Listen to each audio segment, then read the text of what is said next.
Narito tayo ngayon upang matunghayan ang nagiinit, nagbabaga at talaga namang usap-usapan at nagtitrending na latest issue ni Ate Erica.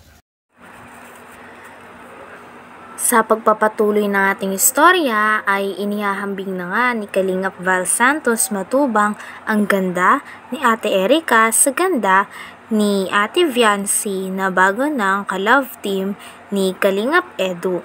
Sabi nga ni Kalingap Val ay hindi naman daw talaga masama maghambing dahil nasa sa isang pamilya lang naman daw sila at gusto nga ito gawin ni Kalingap Val dahil gusto niya lang naman malaman kung sino talaga ang mas loyal sa dalawa at ang tunay na maganda. Mga Kalingap, ngayon po ating pong titingnan at bubuksan natin itong ating thumbnail ngunyan. Viancy and Erica. Huwag niyong isipin po na ako ay nandito sa live para apakan yung isa. Hindi ganon ang ating pakay. O kaya ay siraan yung isa. Hindi ganon po. Hindi po masama na ihambing. Pagdating po sa loyalty sa Kalingap, kung sino sila, hindi masamang ihambing yon. It's normal. Kaya sa mga anak ninyo, may anak kayo, minsan may pagkakataon po na inihahambing ninyo sa kwentuhan, sa kapitbahay ninyo. Alam mo, Mari, yung isa kong kapatid na bunso, grabe, ang sisipag, laging may pera ako. Pag dumating sa bahay, nagbibigay. Yung panganay, Diyos ko po, wala man lang. Normal yon sapagkat we are one family. Kalingap. Subalit, mga kaibigan, i-check loyalty ko lang po, i-check lang natin kung talagang sino talaga ang talagang tunay na maganda. Ha? Kasi mayroong maganda at mayroong fake ha? Peking maganda. Ha? Ang tawag natin dyan mga Kalingap, may itsura lang. Ako po mga Kalingap, hindi ako gwapo. Val Santos Matubang, gwapo mo, hindi po mali po yon. Ako po ay mayroon lang itsura. Itsura, may kahawig. Kuya, may kahawig ka, yung artista. Sino yon? O yung kahawig mo yon. Kaya ako po may itsura. May kaitsura laang. Yung tunay po, yung legit, yung gwapo talaga. Ako po ay may itsura laang. Si Kalingap Prab, yun ang gwapo. Yun ang tunay. Diba? O may nagtatanong dito, Kuya Bal, si Ruel ba ay gwapo? Nung nasa malalagyan, pangit man yan. Diba? Payat baga si Ruel noon, nung nagpa-diet, gumwapo. Ibig sabihin po, nasa diet ang mga gwapong ngunya. Dito nga ay pinaliwanag ni Kalingap Val kung ano ang ibig sabihin ng totoong maganda at kung ano ang diferensya nito sa mga babae na maitsura lang. Sinabi niya nga na ang mga babae daw na maitsura lang ay ibig sabihin kumukupas ang ganda.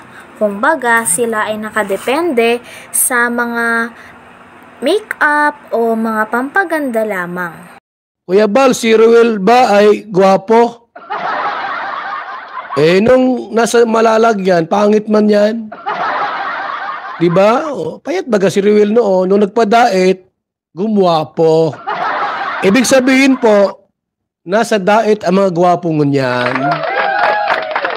Gusto mong gumwapo? Magpa-diet kayo. Sigurado gwagwapo ka dito. Ito, nagkukumpara din po, Kuya, sino ang mas gwapo? Si Derek Nuelsa o si Birador?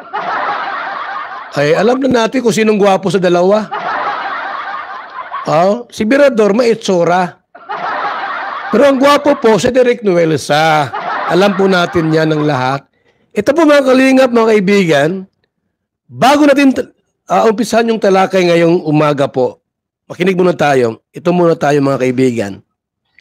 Sa live natin ito, pag-uusapan natin ang kaibahan ng maganda at may itsura. Ayan Sa live na ito, pag-uusapan natin ang maganda at may itsura. Katulad ni Erica na may itsura lang. Ops! Katulad ni Erika na maitsura lang. Na di katulad ni Beyonce na tunay na maganda. Wow! Si Beyonce po ay tunay na maganda. Si Erika pala ay maitsura lang. Ang may itsura lang ay pwedeng kumupas at maglaho. Yan. Kapag ikaw po ay maitsura lang, ano po? Pwedeng maglaho at kumupas. Bakit po mga kalingap? Kasi po ang maitsura, pilit nagpapaganda. Halimbawa, bibili po ng ganito. Yung mga, ang tawag dyan, mga makeup, lipstick, eyebrow, tapos kung ang pilik mata mo ay maikli, pahabain mo tulad ni Catherine. Sabi ko, Catherine, abay, di ba sabi ko mag-swimming tayo? O, lahat nag-swimming na bagaw, lahat nag-swimming na. Ba't ikaw? Alam mo sagot sa akin? Ay, kuya ba, baka yung pilik mata ko'y lumangoy? Baka na po yung kanyang pilik mata lumangoy? Eh, bakit po? Sapagkat nagpapaganda. Tulad ni Erika po, pilit nagpapaganda. Dito nga ay sinabi ni Kalingap Val na talagang isa daw sa mga factor kung bakit maganda daw si Ate Erica ay dahil may makeup daw ito.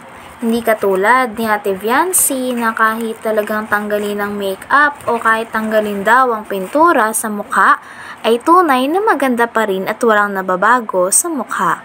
Ito daw ang talagang may tuturing na tunay na maganda. Kaya nga napakaganda daw talaga ni Ate Beyonce at walang-wala daw si Ate Erica dito. Ano po, pwedeng maglaho at kumupas.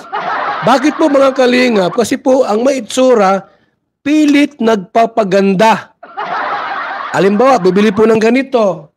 Yung mga, ang tawag dyan, mga makeup, lipstick, eyebrow, tapos kung ang pilik mata mo ay maikli, pahabain mo tulad ni Catherine. Sabi ko, Catherine, abay, di ba sabi ko mag-swimming tayo? O, lahat nag-swimming na bagaw, lahat nag-swimming na. Ba't ikaw? Alam mo sagot sa akin? Ay, kuya ba, baka yung pilik mata ko'y lumangoy? Baka na po yung kanyang pilik mata lumangoy? Eh, bakit po? Sapagkat nagpapaganda. Tulad ni Erika po, pilit nagpapaganda. Di ba? Yung mukha niya may pintura. Pero si Beyonce po, mga kalingap, kahit walang pintura ang mukha, lumalabas ang tunay na ganda. Ganyan po ang totoong maganda po. Kahit walang pintura, ang gamit ay pulbulaang, lumalabas ang tunay na ganda. Yung nagmi-makeup, nagli-lipstick, ang tawag dyan, trying hard. Trying hard yan, gustong gumanda, kasi maitsura laang. Subalit ang tunay na ganda, kailanman ay hindi mapapawi. Yun! Ang tunay na ganda po, kailanman hindi napapawi. Kami po, tulad ko, maitsura lang, ay habang tumatanda, pumapangit.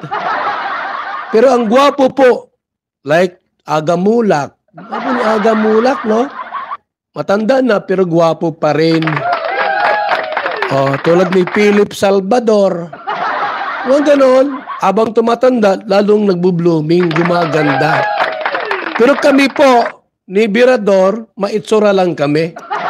Si Direk Nuelsa po ay talagang gwapo talaga yan. Kaya nga tinawag siyang Adonis ng Kalingap. Gwapo man yon. Si Beyonce na Kalingap Angel ay tunay na maganda. Yan! Mula sa